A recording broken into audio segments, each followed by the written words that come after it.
Charisma is often associated with extroverted behaviors, being the life of the party, commanding attention in a room, or effortlessly working a crowd. But what if you could do that as an introvert? I remember watching extroverts work crowds, and I was always curious, was I, an introvert, possible of doing the same thing? But as I've grown and learned more about myself, I've discovered a powerful truth. Introverts can be highly charismatic too. I'm Timothy, and because of really bad social anxiety and skin issues from my eczema, I grew up mostly locked in my house playing video games. But over the past few years, I grew out of my shell and worked on becoming charismatic. I loved talking to people and forced myself to just start interviewing people on the street to get comfortable in my own skin. That's how I became charismatic as an introvert. The concept of introversion and extroversion was first introduced by psychologist Carl Jung in the 1920s. But it wasn't until the 1940s that these terms became widely used because of the Myers-Briggs personality tests. Today, research suggests that introverts and extroverts are just two of the extremes, and sometimes people can share both characteristics. For me, one of the most important things has been embracing authenticity and curiosity. One of the most freeing realizations in my journey was that charisma wasn't about putting on a show. It's about being authentically yourself. And I had spent longest time trying to be someone I wasn't. I tried being liked and respected. But then I remember the first time I genuinely tried to just be myself. I talked about topics I was genuinely interested in. Shockingly, people were drawn to these deeper, more authentic conversations. From that point on, I stopped trying to mimic extroverted behaviors that felt unnatural to me, and instead leaned into my genuine self. I let my natural curiosity flow in conversations, and I focused on just asking thoughtful questions and showing genuine interest in others' experiences and ideas. My approach of using curiosity to drive conversations is actually grounded in psychological research. A 2017 study published in the Journal of Personality established that curious people were seen as more attractive and charismatic than their extroverted peers.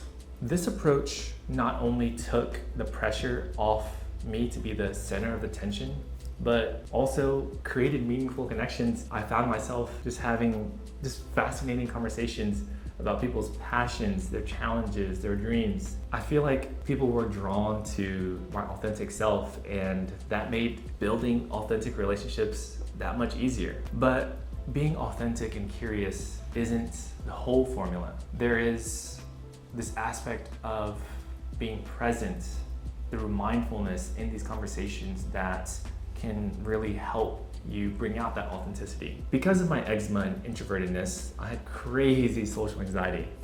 My mind would race with worries about what others thought about me. It would get caught up in imagining the worst case scenarios. And that's when I feel like practicing mindfulness really helped. And what does this even mean? It's this concept that is rooted in ancient Buddhist traditions, and it's gained incredible amount of scientific credibility in the past few decades. A 2018 study in the Journal of Research and Personality found that mindfulness training can help introverts manage social anxiety and improve their social interactions. So I started small with just a few minutes of mindfulness meditation every morning, and I remember my mind just getting flooded with anxious thoughts. But gradually I learned to just observe these thoughts without getting caught up in them. And that practice just spilled over in my day-to-day life. And before I entered social settings, I developed a habit of taking a few moments to center myself. I'd focus on my breath, surroundings, and just ground myself in the present moment. I remember doing this before a networking event that I'd been dreading in college. As I stood outside the venue, I took a few deep breaths, felt my feet on the floor, and just noticed the sounds around me. And everything just seemed to slow down for a second. I would do this technique called a body scan, which just keeps you present of where you're holding tension in every part of your body, whether it's your shoulders or your jaw. It gives you a chance to physically release that feeling. And the difference in my social interactions was huge after my social anxiety decreased. I remember being able to focus on just asking thoughtful questions and expressing genuine interest in people without the constant background noise of anxious thoughts. In one-on-one conversations, I notice people opening up more. In group settings, I find myself more comfortable with just the dynamics of everyone bouncing off of each other. It's important to note though that cultivating presence through mindfulness wasn't an overnight solution. It took consistent practice and patience, to be honest. There were still times when anxiety crept in, but I now had the tools to manage it. Over time, I found that social situations just became less daunting and more enjoyable. I could be more of my authentic self, free from the constraints of constant worry. By working on my anxiety through mindfulness, it allowed my natural curiosity and authenticity to shine through. It created a space for genuine connections and meaningful interactions. This journey taught me that presence isn't about putting on a show or forcing yourself to be extroverted. It's about being fully there, anxiety and all, and learning to work through those emotions rather than being controlled by them.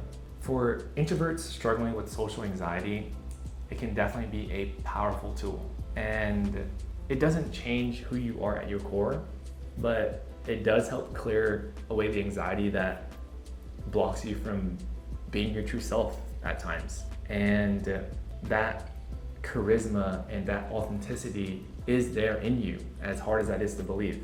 The next step in me becoming charismatic was really thinking about the things I was saying with my nonverbal communication. As I became more comfortable in social situations, I started to pay attention to my body language more. I had always been oblivious to the fact that so much of your communication isn't about what you say. I think there was this study by Albert something, and he found that over half of communication is nonverbal. He said something like 7% of meaning is communicated through word, like 40% through tone, and the rest through body language. I don't know about those exact percentages, but it does give an ode to how important nonverbal cues are. I experimented with open postures, and it wasn't about crazy grand gestures, but just subtle shifts,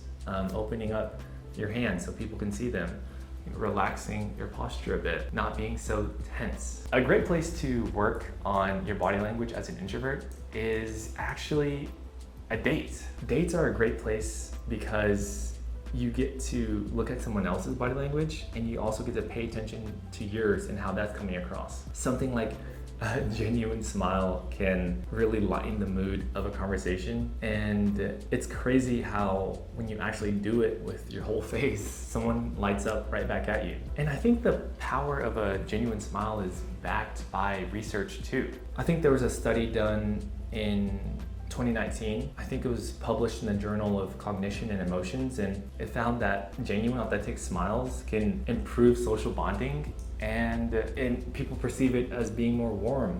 And mastering these nonverbal cues took time, and the results were worth it. I found myself becoming more approachable and magnetic in social situations. Through this journey, I've developed a form of charisma that uniquely mine. It doesn't look like the traditional extroverted charisma, but who's to say it's not as powerful? I've learned to connect deeply with others, help them feel truly seen and heard by just bringing my authentic presence. And so if you're an introvert, I hope you know that you too have that incredible potential for being charismatic. And it's not about changing who you are, but it's about embracing and cultivating those parts of you that are already strong. The world needs that amount of depth and thoughtfulness that introverts can bring out, and it really has the incredible ability to affect everyone around you. So as corny as this is, I'm gonna leave everyone with this, but everyone shines given the right lighting. For us introverts, that lining might be a bit softer, a bit more focused, but it's there nonetheless.